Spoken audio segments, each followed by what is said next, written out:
우리 보통 아파트 브랜드 말씀을 하시면 레미안, 자이, 뭐 푸르지오 이런 것들 많이 얘기들 하시잖아요.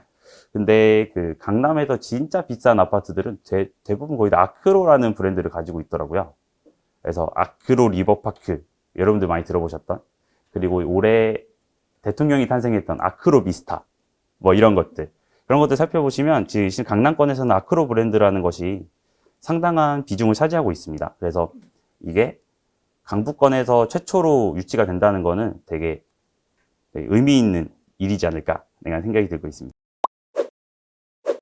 네, 안녕하십니까. 그 서울 백식기 A조 브리핑, 지역 브리핑 시작하겠습니다. 저희가 선택을 한 지역은요, 그 디지털 미디어 시티 북가자 재건축 6구역을 그 발표 주제로 삼았고요. 저희가 주제로 삼은 이유는 저희가 여기가 이제 완공이 되고 나면 아마 돈바람이 신나게 불 것으로 예상이 되기 때문에 이 지역으로 지정을 했습니다. 네, 목차 그 사업 개요 간단하게 말씀을 드리고요. 그리고 프로젝트 환경에서 이제 호재를 중심으로 좀 중점적으로 설명을 드릴 겁니다. 그리고 가치 상승 예산 분석이랑 결론까지 진행을 좀 하겠습니다. 네, 사업 개요는요. 총 세대수는 한 1800세대 정도 될 것으로 예상이 되는데, 저희가 조합에 방문을 했을 때 좀 더 한 2000세대까지 올리려고 하는 움직임들이 좀 보이긴 했었습니다. 근데 공식적으로 발표되기로는 한 1800세대 정도로 확인이 되고 있고요. 그리고 중요한 거는 DLENC라고 아크로 브랜드가 강북권에서 최초로 유치가 됩니다. 그래서 이런 부분들은 나중에 뒤에 가서 좀 더 자세하게 설명을 좀 드릴게요. 그 투시도랑 문주를 보시면은 저희 그 블로그 하실 때 판상형 아파트, 타워형 아파트 많이들 올리셨잖아요. 보시면은 이 뭔가 타워형이랑 판상형이랑 적절히 혼합형으로 진행이 되는 것을 볼 수 있습니다. 네, 지리적 위치는 이제 서대문구 쪽에 위치하고 있고요.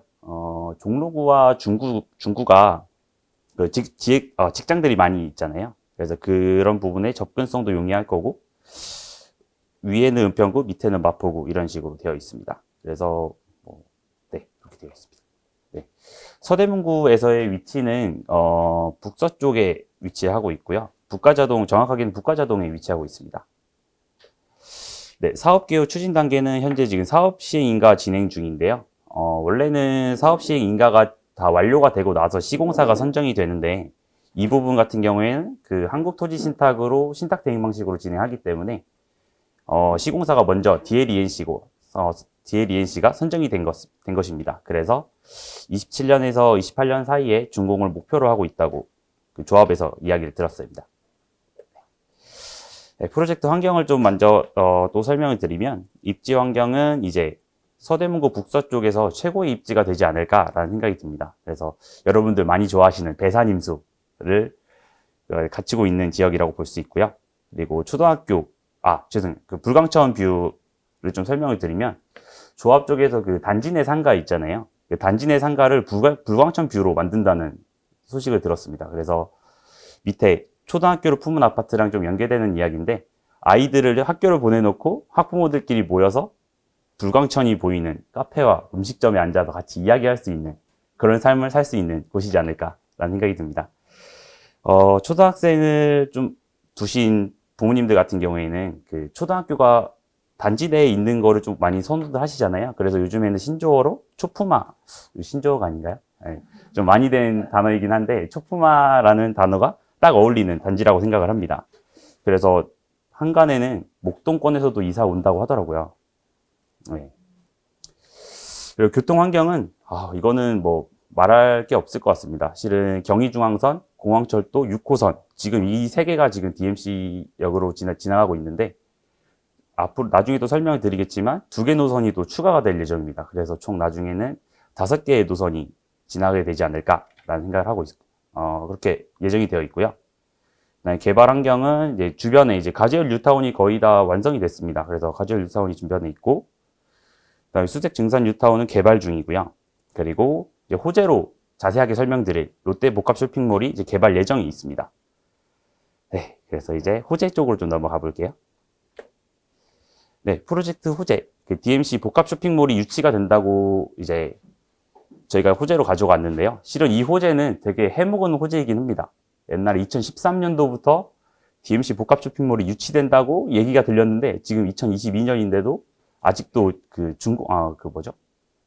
사업 땅을 파지도 못하고 지금 있습니다. 그래서 그런 스토리를 좀 설명을 드리면 이게 보통 다른 지역들 같은 경우에 복합 쇼핑몰이 유치된다고 할 때 이게 중간에 그 사업이 없어지거나 혹은 무기한 연장이 되거나 하는 경우가 되게 많은데 이거는 2025년 준공 목표가 되어 있습니다. 그래서 그 스토리를 좀 설명을 좀 드리면은 이게 서울시에서 그 서부권에 복합 쇼핑몰을 유치하기 위해 그 롯데쇼핑한테 2천억 원의 이 해당 부지를 매각을 해요. 2013년도에요. 근데 그 유치하라고 매각을 했으면 사업을 할 수 있게 뭔가 이렇게 심의를 빨리빨리 통과시켜줘야 되잖아요. 근데 뭐 지역 뭐 다른 상인들과의 균형을 위해서 뭐 어떤 건 하지 말아야 되고 뭐 구조는 다르게 해야 되고 하면서 막 심의를 계속 늦춥니다. 그래서 그게 2019년도까지 계속 심의를 늦춰왔었어요. 그래서 결국에는 감사원까지 등장을 해서 감사원에서 조사 결과 서울시가 부당하게 심의를 늦추고 있다라는 결론을 냅니다. 그래서 결국에는 작년에 서울시 심의를 결국 통과를 했습니다. 그래서 25년도에 준공이 될 것으로 지금 예상이 되고 있고요. 이건 사실 행정적 리스크가 많이 해소됐다고 볼 수 있기 때문에 25년까지는 거의 확실시 되지 않나 라는 생각이 듭니다. 그래서 확실한 호재라고 볼 수 있고요. 그래서 이게 만약에 호재한다 이게 완공이 되고 나면 이런 모습으로 실은 될 것으로 예상이 됩니다. 그래서 지금 여기를 이렇게 바라보는 쪽이 지금 저희가 발표하는 6구역 쪽에서 이렇게 바라보면 아마 이런 식으로 보이게 되지 않을까라는 생각이 듭니다. 그래서 여기서도 좀 그림을 좀 보면서 또 다른 부분 좀 설명을 드리면 실제로 여기 가보면은 이제 철도가 이렇게 지상이 쫙 깔려 있기 때문에 이쪽 지역과 철도를 중심으로 이쪽 지역과 이쪽 지역이 실은 분리가 돼 있어요. 사실 거의 절단돼 있다는 느낌이 많이 듭니다. 근데 이런 식으로 철도 위에 건물을 세워서 뭔가 공원화를 시켜 놓으면은 이 두 개를 연결 지을 수 있는 교도부 역할을 할 수 있지 않을까. 만약 실제로 이런 모양으로 만약에 완공이 된다면 그런 식으로 되지 않을까 이게 생각도 하고 있습니다. 그래서 파급 효과로는 이제 일자리 창출이 한 1만 개 정도 될 것으로 예상을 하고 있고요. 그리고 인구 유입으로 주택 수요 증가로 부동산 시장 활성화가 기대되고 있습니다. 그래서 다른 지역들 보면은 그 복합 쇼핑몰들이 유치된 다른 지역들을 저희가 보면은 쇼핑몰이 되기 전과 후를 좀 비교를 해봤습니다. 근데 평균 스타필드랑 코스트코 이런 것들이 개점되고 나서는 한 2억 원 정도로 올라가는 걸로 볼 수 있었는데요. 이쪽은 사실 좀 개발이 막 되는 쪽들이 이런 2억 원 정도 올랐던 거고, 실은 여기 서대문구 지금 완전 한창 개발이 완전 완성된 곳이잖아요. 그래서 아마 2억 원 그 이상으로 올라가지 않을까 생각이 들고 있습니다. 네. 그리고 호재 두 번째는요, 저희가 아까 경의중앙선, 공항철도 6호선 이렇게 트리플 역세권이라고 말씀을 드렸는데, 지금 원종 홍대선, 강분 횡단선 이 두 개 노선이 추가가 될 예정이라고 지금 발표가 났습니다. 그래서 이것이 완공이 된다면 거의 서부권의 교통의 메카가 되지 않을까, 이 지역이요. 그래서 5개 노선이 지나갈 수도 있는 지역이라고 볼 수 있습니다. 그리고 호재 두 가지는 다 말씀을 드렸고요. 그리고 이제 또 서대문과 은평구를 좀 비교를 해서 좀 말씀을 드리려고 해요. 그래서 저희가 지금 발표드리는 지역은 이제 서대문구에 위치하고 있고요. 근데 완전 은평구와 서대문구 사이에 경계를 딱 두고 서대문구 바로 옆에는 은평구입니다. 그래서 지금 옆에 새로 지금 지어져서 2022년도 3월에 준공이 된 아파트 같은 경우에는 한 17억 원 정도의 지금 매매가 됐던 것으로 확인이 되고 있는데요. 아마 완공이 되고 나서 보면은 거의 20억 넘지 않을까. 왜냐면은 서대문구가 은평구보다 평균 한 2억 원 정도 더 높게 거래가 되더라고요.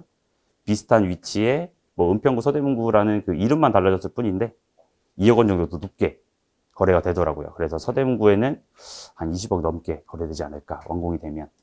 네, 그렇게 생각이 들고 있습니다. 네, 근거 사례는 한번 보시면 될 것 같아요. 서대문구와 은평구에 있는 아파트들 최고가 현황 차이를 분석해 놓은 자료입니다. 그리고 아크로 브랜드를 좀 설명을 드릴 건데, 우리 보통 아파트 브랜드 말씀을 하시면 레미안, 자이, 푸르지오 이런 것들을 많이 얘기들 하시잖아요. 근데 그 강남에서 진짜 비싼 아파트들은 대부분 거의 다 아크로라는 브랜드를 가지고 있더라고요. 그래서 아크로 리버파크, 여러분들 많이 들어보셨던, 그리고 올해 대통령이 탄생했던 아크로 비스타, 뭐 이런 것들.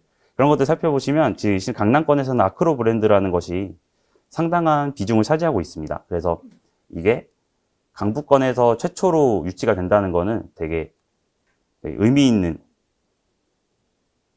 일이지 않을까 내가 생각이 들고 있습니다. 그래서 강남에서 비교를 좀 해봤을 때 아크로라는 이름이 붙어 있는 것과 붙어 있지 않았을 때 한 11억, 10억 정도 차이가 나는 걸로 네, 그런 식으로 분석이 됐습니다. 그래서 아마 강북에서 유치가 될 경우에 아마 더 큰 효과를 발휘할 수 있지 않을까 생각하고 있습니다. 너무 빨리 끝난 것 같죠? 네. 원래는 발표할 때 한 20분 정도 됐는데 좀 빨리 끝날 것 같습니다. 그래서 결론을 이제 말씀을 드리면 현재는 트리플 역세권이지만 나중에 2개 노선이 추가가 될 예정이다 라는 점이고요. 그리고 대형 롯데 복합 쇼핑몰이 들어설 예정이다 라는 겁니다. 그리고 지금 현재 여기 가보면 가재열 뉴타운이 엄청 큰 아파트 단지로 이렇게 형성이 돼 있어요. 그래서 거기 보면 한 2만 세대 정도 되거든요. 그래서 우리 그 부동산학 공부 다들 하셨잖아요. 상향 여과 효과를 기대할 수 있습니다. 그러니까 지금 기존에 지금 가재열 뉴타운에 거주하고 계시는 분들 중에 여유가 있거나 아마 좀 이렇게 돈을 좀 많이 버셨던 분들은 아크로 브랜드로 이제 아크로 브랜드 아파트로 이사 오려는 그런 움직임들이 많이 보일 거라서 추가적으로 가치 상승의 효과를 보지 않을까라는 생각을 하고 있습니다. 그래서 불광천 뷰 그리고 숲 조성이 돼서 뭐 주거 환경이 쾌적하게 될 것이다 라는 부분들을 또 말씀을 드릴 수 있을 것 같습니다. 그래서 요즘 여기가 지금 되게 여기가 완공이 되면은 실은 이 지역의 대장 아파트가 될 것 같아요. 그래서 실은 많은 분들이 이제 여기 조합원을 받으실 분들이 있잖아요. 이분들이 실은 매물을 내놓지 않아가지고 지금 거래할 수 있는 매물은 하나도 없더라고요. 그래서 실은 나중에 우리 중개사분들이 오픈을 하실 때 이쪽 주변에다 오픈을 하시면 돈바람이 시원하게 부는 곳에서 오픈하시지 않을까 라는 생각이 들기도 하고요. 나중에 매물이 나온다면 고객들한테도 충분한 좋은 투자 수단이 되지 않을까 라는 생각이 들기도 합니다. 그래서 저희가 자료했던 출처는 네, 이렇게 되어 있고요. 그리고 110기 대박 기원 드립니다. 네, 발표를 마무리하겠습니다.